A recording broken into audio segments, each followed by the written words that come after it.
लोकसभा चुनाव के 3 चरण के मतदान हो जाने के बाद मुकाबला रोमांचक हो गया है, जहां एक दूसरे पे लोग निशाना साधते हुए नज़र आ रहे हैं, तो बयानबाजी भी अब चुनाव से भटकती हुई नज़र आ रही है।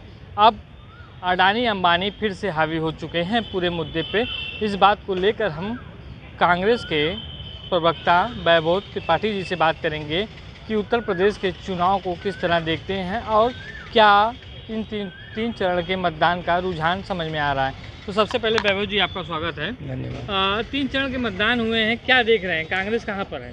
ग्राउंड जीरो से जो रिपोर्टिंग है उससे ये स्पष्ट है कि इंडिया जीत की तरफ आगे बढ़ रहा है और लोग अपने मुद्दों के लिए वोट कर रहे हैं। वो भ्रामक और भावनात्मक मुद्दों की बजाय अपने हक की बात कर रहे हैं। इस वजह से हम आश्वस्त हैं कि 4 जून को इंडिया गठबंधन की ही सरकार बनेगी।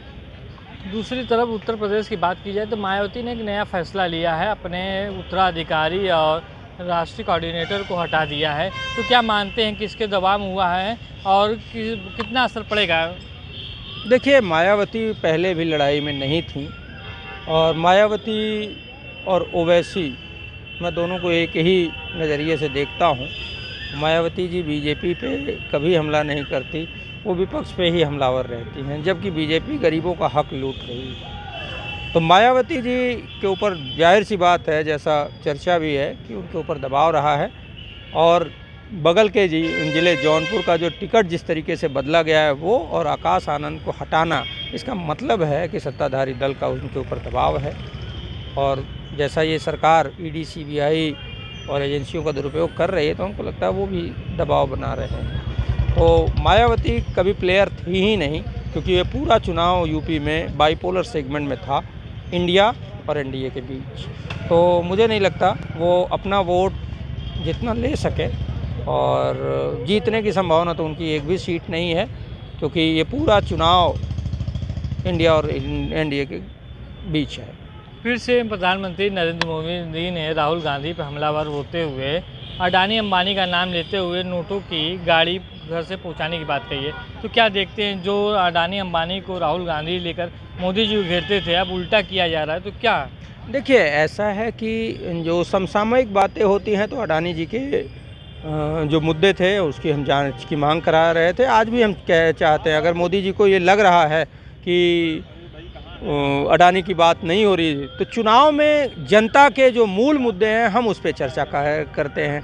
लेकिन मोदी जी अडानी की चर्चा करना चाहते हैं, तो हम तो चैलेंज करते हैं ना, अडानी जी के ऊपर जांच करा दीजिए, ईडी सीबीआई भेजिए, जेपीसी का गठन करा दीजिए, क्यों भाग रहे हैं? और मोदी जी कहते हैं टेम्पो से पैसा भरना, कितना हास्यास्पद है। राहुल गांधी जी ने कहा है कि मोदी जी का ये व्यक्तिगत अनुभव है कि उनके वहाँ टेम्पो से पैसे भर भर के पहुँचाते होंगे, इसलिए वो कह रहे हैं। और हमारे पास तो नहीं आया, हमारे तो खाते भी सीज कर दिए गए। लेकिन अगर मोदी जी को ऐसा लगता है तो ईडी सीबीआई भेजिए, उनकी जांच कराइए, क्यों पैसे दे रहे हैं? तो ये बड़ा मुद्दा ये है कि एक तरफ एक गठबंधन इंडिया है जो कि जनता के हक की बात करता है, रोज़गार 30 लाख नौकरी, पहली नौकरी पक्की 1 लाख रुपए, महिलाओं को 50% आरक्षण, महिलाओं को सालाना 1 लाख रुपए, किसानों का कर्ज माफ़ी, एमएसपी, मनरेगा में 400 रुपये मिनिमम वेज, लेबर एक्ट को जिस तरीके से इन लोगों ने कमज़ोर किया, उन सारे मुद्दों की बात इंडिया गठबंधन कर रहा है, कांग्रेस कर रही है।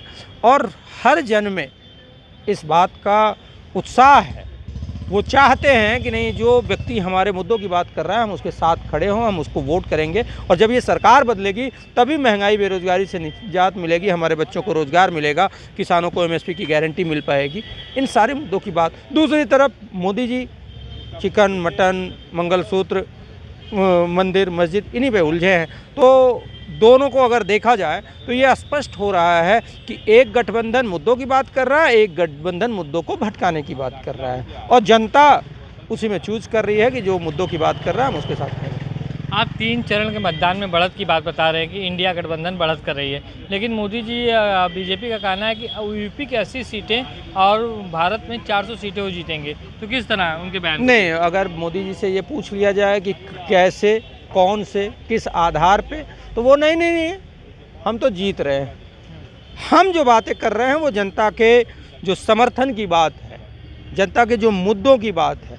हमारे नेता राहुल गांधी 10,000 किलोमीटर की यात्रा जनता के बीच जाके करते हैं और जो जनता ने कहा उन मुद्दों को 5 न्याय और 25 गारंटी के रूप में हमने पेश किया।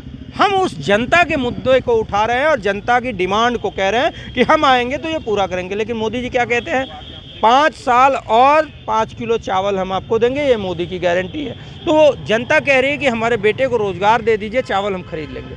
किसानों को एमएसपी की गारंटी का अधिकार दे दीजिए, वो चावल देता है। किसान अन्नदाता है, किसान पूरे देश का पेट भरता है, उसको 5 किलो चावल की आवश्यकता नहीं है, वो पूरे देश को दे देगा, भर देगा।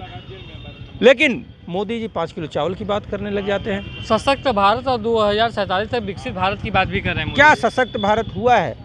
80 करोड़ लोग 5 किलो चावल की लाइन में, ये मोदी जी तो कहते हैं ना कि हम 80 करोड़ लोगों को 5 किलो चावल देते हैं, हमने आरोप तो लगाया नहीं, लेकिन वो कहते हैं। तो अब आप बताइए कैसा सशक्त भारत है कि 5 किलो चावल खरीदने के लिए उसके पास 10 रुपये नहीं है, क्योंकि पूर्ववर्ती कांग्रेस सरकार 2 रुपये किलो के हिसाब से गरीबों को चावल देती थी, तो 10 रुपये ही तो आपने बचाया।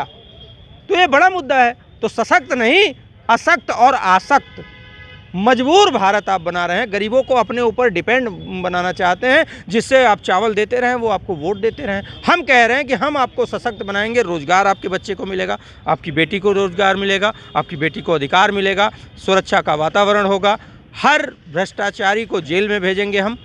ये सब बातें हम कर रहे हैं। एक तरफ 400 का जब गैस सिलेंडर था तो माननीय मंत्री स्मृति ईरानी जी, अब जो पूर्व मंत्री हो जाएंगी, वो सिलेंडर लेके सड़क पे प्रदर्शन करती थी। आज जब 1000-1200 तक सिलेंडर चले जाता है, काहे मौन हो जाती है?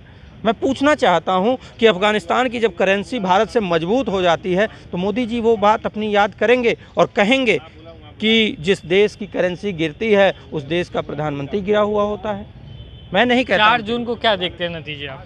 4 जून को मुझे ये स्पष्ट दिख रहा है कि 4 जून को सत्ता बदलने वाली है, इंडिया गठबंधन की सरकार बनेगी। और मुझे एकदम ऐसा वोटर साइलेंट, तो मुझे ये दिख रहा है कि जैसे 2004 में अचानक से सरकार बदल गई थी, हवाबाजी की हवा निकल गई थी, वैसे ही 2024 के भी परिणाम आएंगे और इंडिया गठबंधन लगभग 300 से 325 के बीच रहेगा।